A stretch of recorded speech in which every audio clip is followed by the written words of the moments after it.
behind Brother Ezekiel. "Mammy Sookie's coming, too." "You know she ain't leaving that gal out of her sight. Does Master's youngin' they give her the race?" "Master don't care nothing about that youngin'. Mammy Sookie's got her 'cause Jake won't leave her be in peace with him and Hedda. They say he pinched that gal when she wasn't nothing but a suckling baby." "Well, 'twa'n't no use in that. Jake knowed Hedda been having Master's youngin' as long as they can remember." "Reckon how he knowed?" Hedda was 29 years old, although this was a fact she could not verify. After having given birth to 15 children, all single births, she was waiting for death in childbed. Her thin, bony fingers clutched nervously at the ragged quilt that covered her.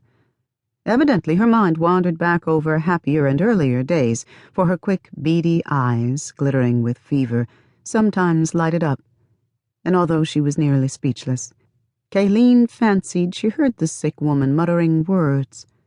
Hedda was a woman who had never talked much. Another black woman, small and bird-like in her movements, moved in and out the cabin carrying china wash bowls and pitchers of hot water, moving blood-soaked rags and clothing, watching the face of the sick woman to whom she had fed laudanum to ease the pain of these last 3 days. Granny Ticey was deeply dejected. She moved to keep her hands busy and occupy her mind. She had always been proud of her reputation of rarely losing her patience. Babies she lost, but mothers seldom. She had been uneasy all week about Hedda.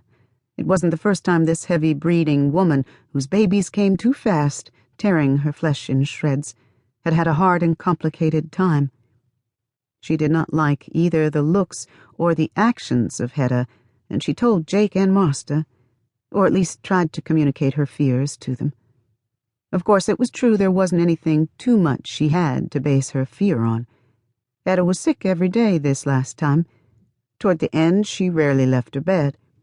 She was bloated and swollen beyond recognition. But Jake said nothing as usual, and Master only laughed.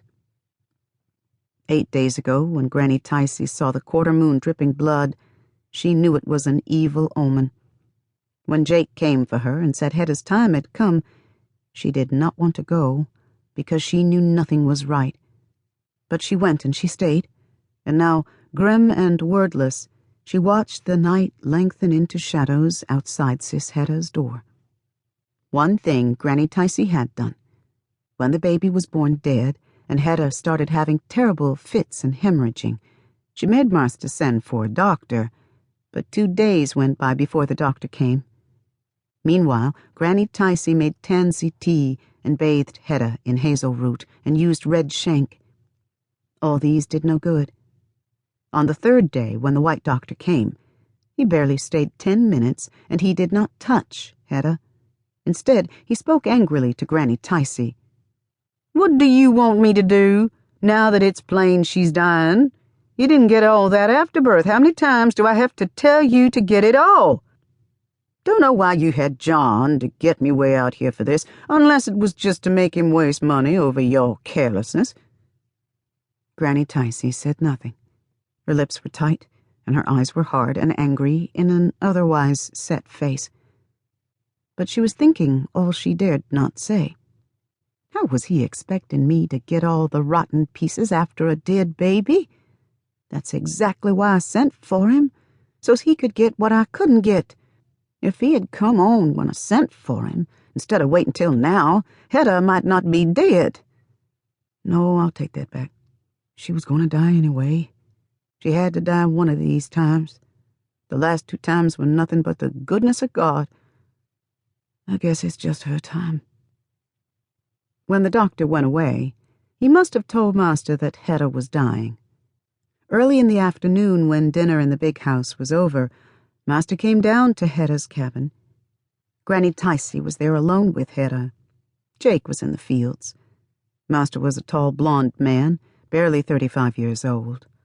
John Morris Dutton scarcely looked like the Master. He still looked like a boy to Granny Ticey, but a big husky boy, whose sandy hair fell in his face and whose gray-blue eyes always twinkled in fun.